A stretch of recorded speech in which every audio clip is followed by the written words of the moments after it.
ये Dudhwa national park का main gate है और वो छोटी गाड़ी हमें दे देते हैं 3880 की। तो ये एक प्रकार से हमारा ही नुकसान है। ओह माय गॉड, शेर! देखिए, सबसे पहली बात, मैं इस जगह को कितने दूंगा? मैं इस जगह को दूंगा 10 में से।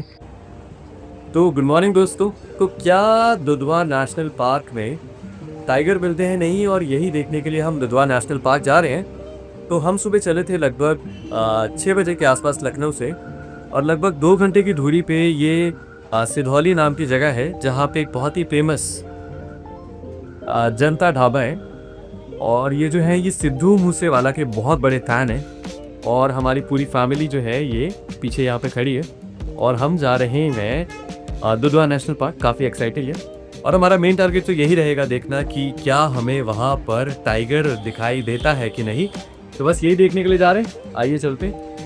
तो अगर आप दुधवा नेशनल पार्क जा रहे हैं तो रास्ते में जनता ढाबा का बेस्ट ब्रेकफास्ट एंड वापसी में कोठी रेस्टोरेंट में डिनर जरूर ट्राई करें। आपके अंदर का फूडी बहुत एंजॉय करेगा। दुधवा नेशनल पार्क नवंबर मिड में ओपन होता है, एंड जब हम गए थे तो लखीमपुर क्रॉस करते हुए हमें काफी धुंध मिली और ऐसा लगा जैसे हम मसूरी आ गए हों। सुबह के 11:30 बजे हम पार्क में एंटर कर चुके थे, एंड एंटर करते ही वाइब एकदम डिफरेंट हो गई थी। शहरों के शोर शराबे से दूर एक काम और पीसफुल एनवायरनमेंट काफी रिलैक्स वाइब्स दे रहा था। तो अभी हम आ चुके हैं दुधवा नेशनल पार्क में। ये दुधवा नेशनल पार्क का मेन गेट है, और हमें लखनऊ से लगभग यहाँ पे 4 घंटे आने को लगे हैं। इतना मैं आपको बता देना चाहूँगा कि जो बस सर्विस है वो बहुत ख़राब है यहाँ पे, और हमें सरकारी बस तो रास्ते में मिली ही नहीं है। तो अगर आप सोच रहे हो कि बजट ट्रैवल करके आप यहाँ पे आ जाएंगे तो बहुत मुश्किल होने वाला है आपके लिए। हम खुद यहाँ पे गाड़ी करके आए हैं, और गाड़ी का चार्ज लगभग हमें वो तो डिपेंड करता है कि आप छोटी गाड़ी करते हैं बड़ी गाड़ी करते हैं, पर हमें लगभग 13 रुपये प्रति किलोमीटर के आसपास पड़ा है। और हमने लखनऊ से गाड़ी। रास्ते में अगर आप सोच रहे हैं कि ढाबे खाने के, तो हाँ, रीजनेबल ढाबे आपको मिल जाएंगे। पर चलिए अभी दुधवा के गेट के अंदर चलते हैं और आगे का नज़ारा देखते हैं। ओए दुधवा, हम दुधवा आए हैं, यहाँ पे टाइगर हम अरे देख के जाएंगे, तू आ जा रे। सुनेंद्र जी, ये टाइगर दिखिएगा क्या आज? काहे ना दिखेगा? बिल्कुल दिखेगा भैया, और नहीं दिखेगा तो हम देख के जाएंगे। तो 12 बजे के आसपास हमारी एंट्री दुधवा नेशनल पार्क के मेन कैंपस एरिया में हो चुकी थी। लेफ्ट साइड में ही एक बहुत बड़ा रजिस्ट्रेशन काउंटर है। आपकी बुकिंग भले ही प्राइवेट हो या गवर्नमेंट हो, आपको सबसे पहले यहाँ पर अपना रजिस्ट्रेशन करवाना ही पड़ेगा। अभी हम आ चुके हैं दुधवा नेशनल पार्क के गेट पे, और एक्चुअली यहाँ पे एक चीज़ पता चली है, बड़ी विचित्र सी चीज़ है। हमने जब बुकिंग करने की कोशिश की थी ऑनलाइन, पूरे इंटरनेट पे सर्च किया दुधवा नेशनल पार्क, तो जो वेबसाइट हमारी निकल के आई थी, जब हम उस पर गए और उसके नंबर को फ़ोन किया तो हमें पता चला कि वो जो वेबसाइट है, ठीक है, वो यहाँ पे आके पता चल रहा है कि वो एक प्राइवेट वेबसाइट है, और जो नंबर है वो प्राइवेट नंबर है। और हमसे जो चार्ज किया गया है पूरी की पूरी सफारी का, वो 5000 रुपीज़ है, लगभग 6 लोगों के लिए। ऐसा कोई ज़्यादा नहीं है, बट मैं आपको इतना भी बताना चाहूँगा कि वो प्राइवेट सफारी है, और बाहर से कोई वेंडर आएगा और यहाँ पे हमें सफारी करवा के जाएगा। गवर्नमेंट जो है, ठीक है ना, उनके द्वारा कोई जो गाड़ी है वो नहीं भेजी जा रही है। बट साथ ही मैं आपको यहाँ पे रेट्स भी कुछ बताना चाहूँगा, जो यहाँ पे रेट्स हैं सफारी के, जो कि आपको पता होने चाहिए। आइए एक बार देख लेते हैं। तो ये वाले जो रेट्स हैं, देखिए, एक व्यक्ति के लिए जेनॉन गाड़ी जो है 4305, और 6 व्यक्ति के लिए जो जेनॉन गाड़ी है वो है 5330। पर जो छोटी वाली जिप्सी है उसकी किराया है 3880।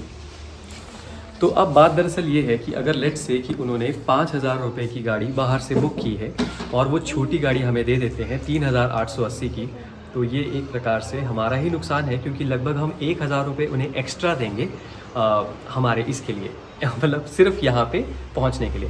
तो एक टाइप से उन्होंने वेबसाइट बना ली है, तो उसका शायद से वो एक्स्ट्रा वसूल सकते हैं। बट अभी तक हमें गाड़ी का पता नहीं है कि जेनॉन है कि जिप्सी है। एक बार हमें पता लग जाएगा तो हम बिल्कुल आपको इन्फॉर्म भी करेंगे, ताकि आप एक सही डिसीजन बनाकर यहाँ पे आ सकें। एक और बात आपको बताना चाहूँगा कि अगर आप वेबसाइट की बात करें तो upecotourism.ed, ठीक है ना, हाँ, ये एकमात्र एक ऐसी वेबसाइट है जो कि लेजिट है, गवर्नमेंट की है, और आप इसी से अपनी बुकिंग करें। अब काफ़ी गवर्नमेंट वेबसाइट्स में आपका रिव्यू काफ़ी नॉर्मल सा गया होगा, मतलब ज़्यादा मज़ा नहीं आया होगा और काम अटक गया होगा। तो अगर आप सोच रहे हैं कि इसमें ऐसा नहीं होगा वेबसाइट में, तो आप गलत हैं। इसमें भी आपका काम अटक जाएगा। देखिए, काफ़ी सारी ऐसी फील्ड्स हैं जो कि आपको अननेसेसरी भरनी पड़ेंगी। बट सबसे इम्पॉर्टेंट ये है कि ये जो मेन पेज के थ्रू आपकी एंट्री है, आप जब वेबसाइट पे जाएंगे और कुछ बुक करने की कोशिश करेंगे तो उसमें सबसे पहला जो कंस्ट्रेंट आपके सामने आएगा कि वो आपको रूम बुक करने के लिए कहेगा ही कहेगा। आपके पास कोई ऑप्शन नहीं होगा। हाँ, आप सफारी को चूज कर सकते हैं एज अ सब्सिडियरी, बट आपको साथ में रूम बुक करना ही होगा और कोई ऑप्शन नहीं है। और देखिए, रूम बुक करने के साथ साथ आपके चार्जेस कितने स्काई रॉकेट कर चुके हैं। अब अगर आपका मन करेगा कि भाई मुझे रूम लेना ही नहीं है, मुझे तो सिर्फ सफारी करके आना है, सुबह आऊंगा शाम को चला जाऊंगा, तो देखिए इनके पास इस वेबसाइट पे इसका कोई लिंक है ही नहीं। अब मैंने गूगल पे सर्च किया और तब जाके मुझे एक इनडायरेक्ट लिंक मिला जो इसी वेबसाइट के अंदर कोई पेज है जिसका वेबसाइट पे कोई डायरेक्ट लिंक नहीं है। तो देखिए, ये कन्वीनियंस फी जो ये ले रहे हैं ना, यहाँ पे बिल्कुल भी कन्वीनियंस नहीं है। पर हाँ, इस लिंक के थ्रू आप सफारी की बुकिंग इजीली करवा सकते हैं। जो आप अभी गाड़ी देख रहे हैं वो है ज़ीनॉन की 7 सीटर गाड़ी, जिसका जंगल सफारी प्राइस है 5300 रुपीज। और जो दूसरी छोटी गाड़ी आप देख रहे हैं वो नॉर्मल जीप है, जिसका प्राइस 3900 रुपीज है। वो मचान है वो बंद है, और वो देखो रास्ता बंद है, और ये छोटी सी मचान है। तो यही दुधवा नेशनल पार्क में थोड़े से मचान के नज़ारे। अभी जो आप देख रहे हैं ये कैफेटेरिया है। अगर आप घर से कुछ पैक करवा के नहीं लाए हैं तो यहाँ पर लंच कर सकते हैं। मेन्यू प्राइस ज्यादा कॉस्टली नहीं है और जगह भी काफी साफ सुथरी है। कैंपस काफी वेल मेंटेन्ड है और रोड्स भी वेल मार्क्ड है। साफ लगता है कि गवर्नमेंट इस जगह को अच्छे से चलाना चाहती है। यहाँ पर कम्युनिटी शॉप्स भी हैं जो कस्टमर से सिर्फ गवर्नमेंट स्पेसिफाइड प्राइस पर ही शॉप करवाती हैं। शॉप्स में जंगल सफारी का सारा सामान है, तो अगर आप भी कैप्स या स्कार्फ लाए नहीं है तो यहाँ पर इजीली आपको सब मिल जाएगा। तो एक बड़ी ही इंटरेस्टिंग चीज़ हुई है अभी। अब देखिए, मैंने आपको कहा था ना कि ऑनलाइन सर्च करने पे हमें 5000 रुपये सफारी के मिल रहे थे और यहाँ पे सरकारी दाम 3880 पे था। तो मैं इस बात के लिए अड़ गया और सचमुच में यही हुआ। जो ओनर था उससे बात हुई और मैंने उसे कहा कि देखिए ये जो स्कैम हो रहा है हमारे साथ। तो उसके बाद फाइनली अब हमें, पहले हम 2500 पे कर चुके थे और अब हम 1500 एक्स्ट्रा पे करेंगे, कुल 4000, मतलब 3880 दाम है। तो हमने ज़्यादा मगजमारी नहीं की, पर हम 4000 रुपये में अपनी जिप्सी लेके अब जाएंगे। अब देखिए, अगर आपको भी यहाँ दुधवा आना है तो एक चीज़ मेक श्योर करें, यहाँ आके अपना रजिस्ट्रेशन या फिर बुकिंग करवा लें। ऑनलाइन अगर करवाएं तो थोड़ा जागरूक बने और उन्हें बताएं कि 3880 जिप्सी का दाम है और उसके हिसाब से उनके साथ नेगोशिएशन करें। ये जितनी भी सारी गाड़ियाँ हैं ये यहाँ पे चेक इन के लिए लगी हैं और अभी 2:30 बज रहे हैं और हम चेक इन के लिए अभी जा रहे हैं। तो ये जंगल कॉटेजेस हैं जिनका प्राइस अप्रॉक्स 4000 से स्टार्ट है। एंड दिन में 2:30 बजे के आसपास हम जंगल में एंटर कर चुके थे। एंटर करते ही जंगल की मिट्टी चारों तरफ उड़ने लगी क्योंकि गाड़ियां काफी पास पास में चल रही थी। पर थोड़ी देर के बाद सब गाड़ियां एक दूसरे से अलग हो गईं और फिर असली जंगल का हमें दीदार हुआ। तो अभी हो चुका है, मतलब हमको 1 घंटा सफारी में हो चुका है और अभी तक एक डियर की साइटिंग हो चुकी है। तो काफ़ी एडवेंचरस चला है ये मामला। आशा करते हैं कि अभी 2 घंटे और हमारा सफारी है, उसमें देखते हैं कि टाइगर हमें मिलता है कि नहीं। और सारे लोग यहाँ पे जो है इंतज़ार कर रहे हैं कि टाइगर हमें दिखाई दे। और यहाँ पे एक ऊपर मचान है, तो अभी हमारा गाइड गया है वहाँ पे ऊपर ये देखने के लिए कि हम ऊपर जा सकते हैं कि नहीं। अगर वहाँ से कोई जानवर दिखेगा तो हम फिर ऊपर जाएंगे। ओह माय गॉड, शेर! बस यही सुनने के लिए हमारे कान तरस गए हैं कि शेर कब ये सुनाई देगा कि ओह माय गॉड शेर। ये बहुत बड़ा ग्रासलैंड है और यहाँ पे हम मचान से जो है व्यूज़ ले रहे हैं। वहाँ दूर एक मूवमेंट हो रही है हल्की सी। नमस्कार मैम, तो ये यहाँ पे बारहसिंगा का हैबिटेट है क्या यहाँ पे? जी सर, ये बारहसिंगा का हैबिटेट है और ये यहीं पर रहती है, मतलब ये पूरा एरिया दलदली है। अच्छा, तो इनका नेचुरल हैबिटेट यही है, ये कहीं पर सरवाइव नहीं कर पाएंगी, यहीं पर कर पाती हैं। सर्दी गर्मी कुछ भी हो यहीं पर रहती हैं। अच्छा, ये बारहसिंगा यहीं पे रहेंगे चाहे सर्दी हो चाहे गर्मी हो। अब एक्चुअली वहाँ दूर यहाँ पे कहीं पे, जैसे कि ये ना इस पॉइंट पे बारहसिंगा काफ़ी सारे बैठे हुए हैं जो दूरबीन से दिखाई दे रहे हैं। चलो फाइनली हमें बारहसिंगा दिखाई दे रहे हैं। ये देख रहे होंगे आप।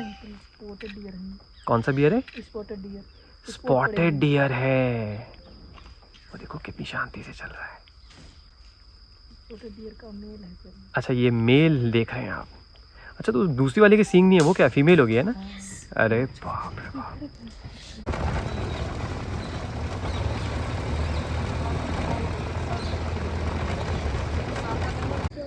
अभी तक सफारी करते हुए 1.5 घंटा हो चुका है। थोड़ा सा एक्सपीरियंस बताना चाहूँगा। देखिए सबसे पहली बात, मैं इस जगह को कितने दूंगा, मैं इस जगह को दूंगा 10 में से एब्सोल्यूट 10। भले ही अभी हमें टारगेट ना दिखा हो, बट सबसे पहले तो ड्राइवर फुल मेहनत से हमें पूरा का पूरा अच्छे से घुमा रहे हैं, हमारी गाइड मैम हमको अच्छे से घुमा रही है। एंड मुझे बिल्कुल एक कचरे का दाना भी नहीं मिला है, तो इतना संरक्षित प्लेस है, इतनी ताज़ी हवा है। अभी हम जो है यहाँ पे एक चौराहे पे खड़े हैं और बस अभी वेट कर रहे हैं, थोड़ा यहाँ पे सोक इन कर लेते हैं इस पूरे एनवायरनमेंट को, फिर आगे बढ़ते हैं, देखते हैं क्या दिखाई देता है। तो ज्यादा जानवर तो हमें दिखाई नहीं दिए, पर हाँ सफारी में मजा बहुत आ रहा था। और थोड़ी देर के बाद हम एक ऐसी जगह पर पहुंचे जहां पर बड़े बड़े हाथी, जंगली हाथी रखे हुए थे। अब आपको यहाँ पे आजादी थी कि आप इन जंगली हाथियों के पास में जाके उनको छू भी सकते थे और उनके साथ अपनी फोटोग्राफ भी करवा सकते थे, और ये सब कुछ फ्री था। और ये राइनो हमें दिख रहे हैं, वाइल्ड राइनो एकदम।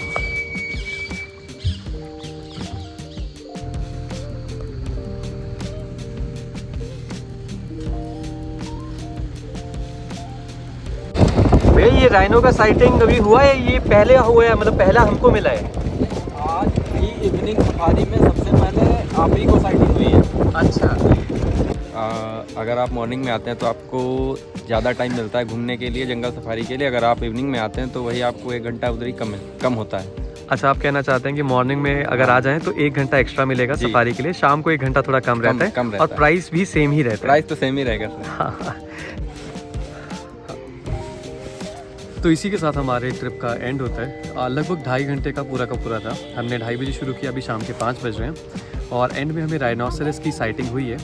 तो बिल्कुल मैं अभी भी इस बात पे सहमत हूँ कि इसके करना चाहिए, दुधवा नेशनल पार्क आना चाहिए। मतलब मुझे लखनऊ से जब हम जाते हैं ना और आसपास का इलाका देखते हैं कि थोड़ा सा प्रदूषण और ऐसा सब कुछ है, यहाँ पे आके जो प्योरिटी मिलती है बहुत क्रेज़ी।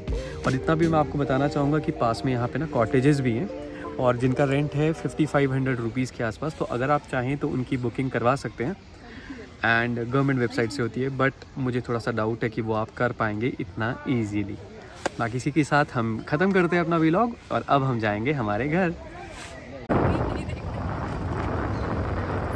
ये बहुत बड़े महत्वाकांक्षी हैं, चलती गाड़ी में दूरबीन से देख रहे हैं।